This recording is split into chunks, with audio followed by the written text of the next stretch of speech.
Students, now let us look at the market structure for the water carrier industry.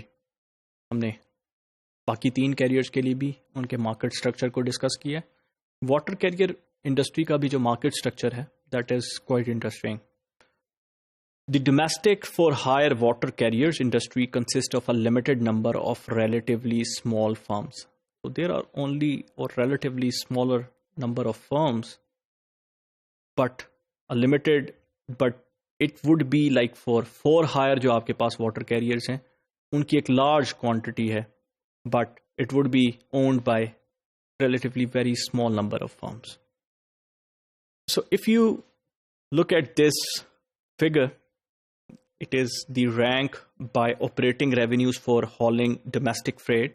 तो domestic freight या domestic market structure की अगर बात की जाए for water carrier industry, तो you could see that inland यानी river and canals, यहाँ पर जो domestic freight और operating revenue है, that is the highest one. Then you have the coastal ones, and then third one would be for the Great Lakes.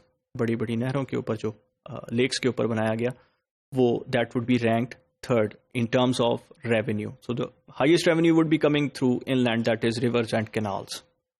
Now we can have 2 types of competition, that is the intermodal competition in water carrier industry as well as the intramodal competition in water carrier industry. So first of all, let us look at intermodal competition, that is with the other modes.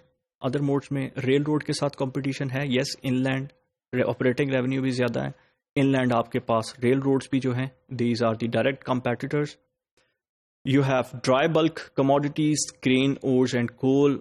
Might be possible that it is not feasible or attractive sometimes to actually go through water carrier. तो वहाँ पर और rail के साथ जो है, rail road के साथ ये डायरेक्ट कंपटीशन इन प्रोडक्ट्स पे ज़्यादा है, ड्राई बल्क के ऊपर.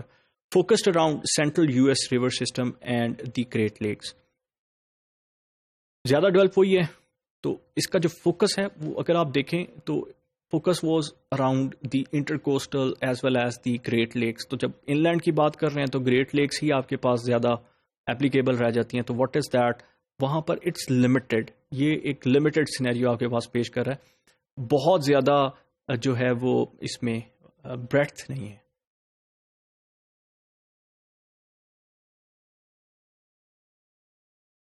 There could be like pipelines as well. Pipelines भी इसके साथ जो है वो मार्केट स्ट्रक्चर पे इफेक्ट करती हैं.